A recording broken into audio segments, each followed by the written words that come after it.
তিস্তা মহাপরিকল্পনা কবে নাগাদ বাস্তবায়িত হবে, আমি মাননীয় মন্ত্রীর কাছে এই বিষয়টি জানতে চাই। মাননীয় সদস্য মোহাম্মদ আব্দুস সাত্তার, নীলফামারী 1 উত্থাপন করুন। জি মাননীয় স্পিকার, আপনাকে ধন্যবাদ। আমি আব্দুস সাত্তার, 12 নীলফামারী 1 ডোমার ডিমলা 442 নম্বর তারকা চিহ্নিত প্রশ্নটি মাননীয় মন্ত্রী বেসামরিক বিমান পরিবহন ও পর্যটন মন্ত্রী মহোদয়ের নিকট উত্থাপন করছি। আপনাকে ধন্যবাদ। মাননীয় মন্ত্রী। মাননীয় স্পিকার, আপনাকে ধন্যবাদ জানাচ্ছি মাননীয় সংসদ সদস্যকে প্রশ্নের জন্য।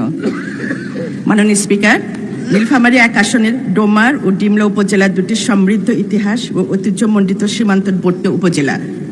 ডোমার উপজেলায় চিলহাটি বন্দর, ময়নামতির গড় এবং ডিমলা উপজেলায় তিস্তা ব্যারেজ, বালাপাড়া বুরুজ প্রভৃতি স্থানে পর্যটনের সম্ভাবনা রয়েছে। দেশের পর্যটন সম্ভাবনাময় সকল স্থানকে নিয়ে মহাপরিকল্পনা প্রণয়নের কাজ হাতে নেওয়া হয়েছে। মহাপরিকল্পনা চূড়ান্ত হলে পর্যটনের সুষম উন্নয়ন নিশ্চিত করা সম্ভব হবে। ধন্যবাদ মাননীয় স্পিকার। মাননীয় সদস্য মোহাম্মদ আব্দুস সাত্তার একটি সম্পূরক প্রশ্ন করতে পারেন। জি মাননীয় স্পিকার, আপনাকে অসংখ্য ধন্যবাদ। আমি আব্দুস সাত্তার, 12 নীলফামারী 1 ডোমার ডিমলা। সর্বাগ্যে আমি ধন্যবাদ জানাচ্ছি ডোমার ডিমলার সর্বস্তরের ভোটার বৃন্দকে মহান সংসদে তাদের পক্ষ থেকে প্রতিনিধিত্ব করার জন্য। মাননীয় স্পিকার, আজকে মন্ত্রী মহোদয়ের মাধ্যমে জানতে পারলাম যে মহাপরিকল্পনা চূড়ান্ত হলে এই সকল বিষয়ে আরও বেশি আর্থসামাজিক উন্নয়নের ভূমিকা রাখবে। আমরা জানি যে তিস্তা ব্যারেজ এটি এমন একটি এলাকায় অবস্থিত, প্রতিদিন গড়ে প্রায় 500 থেকে 1000 লোকজন এখানে আসা যাওয়া করে।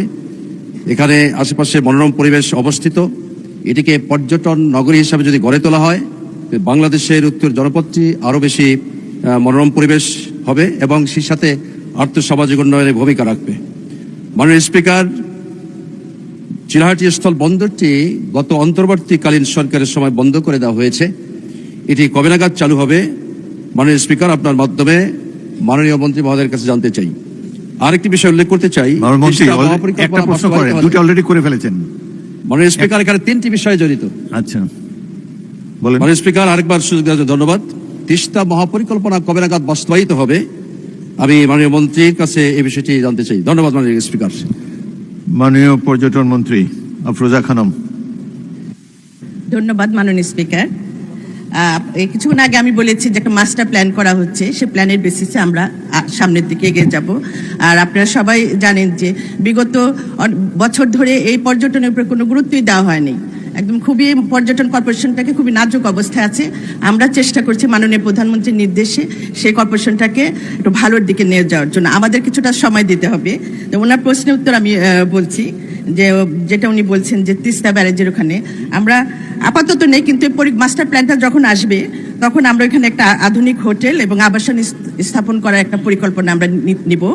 আর পরবর্তী পর্যায়ে আরেকটা বলেছেন যে যেটা আমি বলছি যে বর্তমানে আমরা চাচ্ছি যে কমিউনিটি বেসড ট্যুরিজমটা তৈরি করার জন্য চাচ্ছি, যেখানে পর্যটন শিল্পটাকে মানুষের মাঝে আরও নিয়ে যাওয়া যায়। আর যেটা বেশি ইম্পর্টেন্ট যেটা হলো যে আমাদের গাইড যারা আছে তাদের প্রশিক্ষণ দিতে হবে এবং হোটেলগুলি মানোন্নত করতে হবে। অনেক কিছু কাজ আছে যেগুলি ধীরে আস্তে আস্তে আমরা পর্যায়ে যাব, কারণ যেহেতু এটা আপনাদের তরফ থেকে এসেছে নীলফামারী জনগণের এই চাহিদাটা আমরা অবশ্যই মাননীয় প্রধানমন্ত্রীর নির্দেশে আমরা এটা বাস্তবায়ন করার চেষ্টা করব। ধন্যবাদ আপনাদের। ধন্যবাদ মাননীয় স্পিকার।